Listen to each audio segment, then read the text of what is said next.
le scandale s'étend en Suisse, notamment hier. La chaîne de supermarchés Coop a annoncé avoir découvert de la viande de cheval dans les lasagnes de la marque Distributeur. La viande avait été fournie par Comigel. Après l'Irlande, la Grande-Bretagne et la France, c'est en Allemagne que l'on s'inquiète. Des tests sont en cours pour vérifier le contenu réel de certains plats préparés. Et plusieurs chaînes de supermarchés ont retiré des lasagnes de la vente à titre préventif. Aujourd'hui, c'est vers les Pays-Bas que les regards se tournent. 2 entreprises pourraient avoir joué un rôle dans ce scandale sanitaire. Ces 2 compagnies ont à peu près 150 palettes de viande en stock à Nemitech. Et je pense que 90% de cette viande est du cheval. Au moins 11 paysans ont été arrêtés. Les échauffourées se sont soldées par 2 policiers et 3 paysans blessés. Les agriculteurs demandent au gouvernement grec de réduire les taxes sur le carburant de 50%, mais ce dernier refuse et met en avant la lutte contre les déficits et son accord avec la Troïka. Aujourd'hui, vous avez des États qui sont obligés d'emprunter auprès de banques privées à des taux d'intérêt totalement exorbitants, alors qu'elles pourraient le faire à 0% auprès de leur banque nationale. C'est une véritable aberration. Et nous, le peuple, on est totalement volé, tout simplement pour faire plaisir à quelques intérêts financiers. Et si on avait emprunté à 0% depuis 1973, d'ailleurs c'est M. Rocard qui l'a écrit avec M. Larouturou, on aurait une dette de 17% du PIB. 17%, c'est-à-dire qu'aujourd'hui, nous payons les intérêts de l'emprunt et nous nourrissons un système financier fou qui a pris le pouvoir sur les peuples et sur les États. Nous sommes, c'est vrai, dans une bonne dizaine de pays de la zone euro en récession ou quasi-récession. Donc ça veut dire qu'il faut que la politique européenne de la zone euro, sur le taux de change, sur le budget, soit différente et s'améliore. Et les mauvaises nouvelles s'enchaînent. Croissance nulle en 2012 alors que le gouvernement attendait 0,3%. Des chiffres qui n'augurent rien de bon pour la croissance en 2013.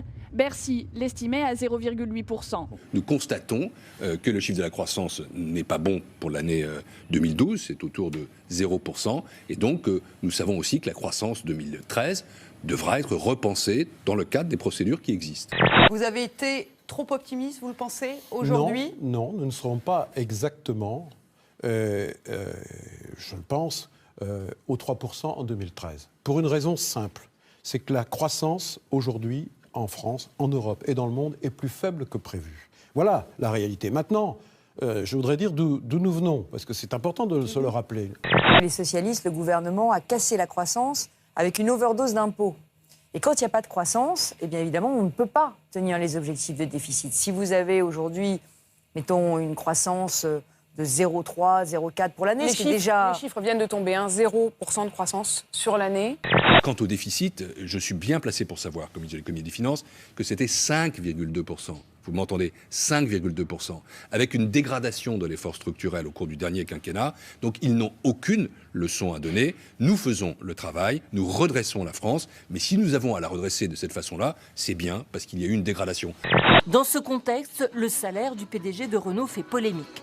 À la tête du constructeur français et de Nissan, Carlos Ghosn a touché plus de 13 millions d'euros en 2011. Il propose le report de 30% de sa part variable. 430 000 euros lui seraient versés en 2016, à condition que les syndicats signent l'accord de compétitivité. Dans la mesure où il demande un gel des salaires pour 2013, il ne demande pas de baisse de salaire, mais de gel des salaires en 2013 aux salariés de Renault, c'était bien le minimum qu'il le fasse. Mais nous n'avons pas demandé que cela à Renault. Nous avons également demandé que Renault réinvestisse en France. Face aux chômeurs en fin de droit qui s'immolent devant les agences pour l'emploi, mais on voit bien que ces inégalités-là sont devenues insupportables, Monsieur Baudin, dans notre pays. Et il faut s'attaquer à cette injustice. Il faut s'attaquer réellement à la finance. Il faut s'attaquer au salaire indécent. Un drame, un chômeur de 43 ans qui est mort après s'être aspergé d'essence et s'être immolé hier devant l'agence Pôle emploi de Nantes, juste en face des Restos du Cœur. Il avait fait part de son intention la veille à l'agence qu'il a immédiatement recontacté pour rechercher avec lui des solutions possibles. C'est ce que dit le directeur de Pôle emploi. On ne peut être que choqué, et puis le personnel de Pôle emploi, qui avait été prévenu de ses intentions, a fait son travail. Et ils sont très choqués. D'ailleurs, vous avez vu que le service avait été fermé temporairement. J'ai demandé à Michel Sapin, ministre du Travail, de se rendre sur place. Je les ai rencontrés, je voulais leur dire vraiment que nous sommes fiers d'eux. Fiers de la manière dont ils se sont comportés et fiers de la manière dont Pôle emploi, d'une manière générale, s'est comporté. Une cellule psychologique a été mise en place pour les employés. L'agence, elle, restera fermée jusqu'à vendredi. Ce drame m'a profondément bouleversée parce qu'une immolation par le feu en France, chez nous, c'est un drame qu'on ne s'attend pas à voir.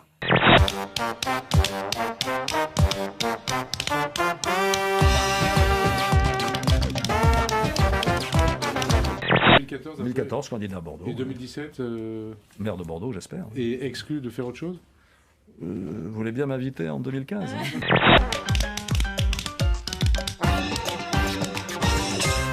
La vérité, c'est qu'il ne trouvera le courage d'y aller que si l'UMP se prosterne à ses pieds. Et or, il sait que Sarkozy n'aura pas ses pudeurs. Et c'est ça qu'il faut comprendre dans ce qu'il a dit hier. Entre lui et vous, qui a le plus de chances d'être le prochain président de la République de 2017 Absolument. Et le plus envie, oui. C'est sans doute lui, oui. Mais vous en avez un peu envie Quelque part un peu envie Hein? Il en a envie? Je crois sentir ça, mais enfin bon. Et vous je ne répondrai pas à sa place. Et vous en avez un peu envie, au moins? Je vous ai donné rendez-vous un peu plus tard. Donc ça veut dire que vous n'excluez rien? Hein? Posé, au fond, finalement, de préparer les municipales actuelle n'étant pas satisfaisante, il faudra qu'il revienne. Ça, c'est l'avis d'Alain Juppé. Qui d'ailleurs sous-entend que lui aussi pourrait revenir. Est-ce que ça aussi, ça vous intéresse? Vous voyez, la crise du leadership, elle n'est pas encore totalement terminée. Et puis, peut-être qu'à 40 ans, on n'est plus si jeune en politique. Sarkozy a envie de revenir, dit Alain Juppé. Ça vous fait peur? Oui, j'ai vu ça. Non, pas du tout. Je vois qu'il y pense toujours en se rasant, mais il risque de nous raser en y pensant trop.